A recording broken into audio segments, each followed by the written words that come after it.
Do you know anything about the media? You kind of should, because it deeply influences what you know of the world and how you see it.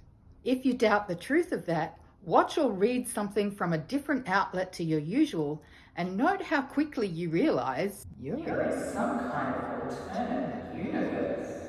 In the past 20 years, those universes have gone to the polls. And I don't mean they've had elections, I mean they've polarized. Once overlapping worldviews in which different sets of opinions shared a commonly understood reality have parted ways. How that happened is too long a tale for now. Obviously, the internet had a lot to do with it. But essentially, it's an ontological argument about patriarchy. Patriarchy isn't just men occupying all civic and economic space and confining women to the private and domestic. That's the patriarchy of 500 years ago. It's evolved. Today, patriarchy remains as an underlying civic and economic structure that privileges masculine interests, abilities, preferences, and priorities. This is why it's so terribly hard to get a conviction in a rape case.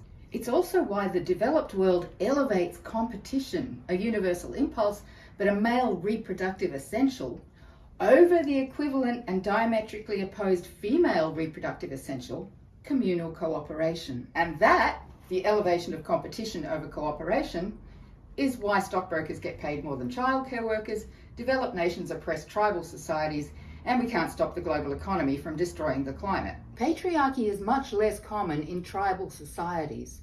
It seems to be connected to systematic exploitation, economic development, imperialism, capitalism, and the hierarchies of race, sex, class, and ability, all through the brutal primacy of competition. In the ontological argument between competing worldviews, there's a bit of cross-fertilization, but essentially the left wants to evolve past this dog-eat-dog condition.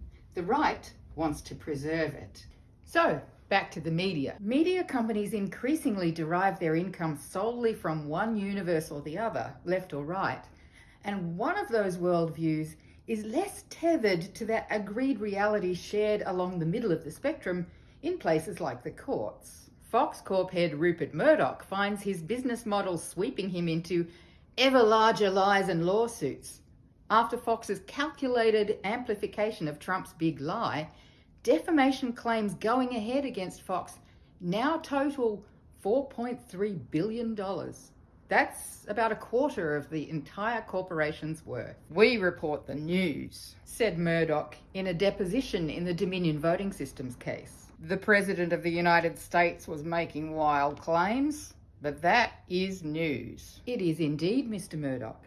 But the fact that Trump's claims were wild was the news, and that overall was not what you reported. Far from simply reporting the news, Murdoch's outlets have routinely abetted oligarchs, terrorized moderate and progressive governments, influenced elections, and dragged national conversations to the right and backwards. I hope they take his evil empire apart.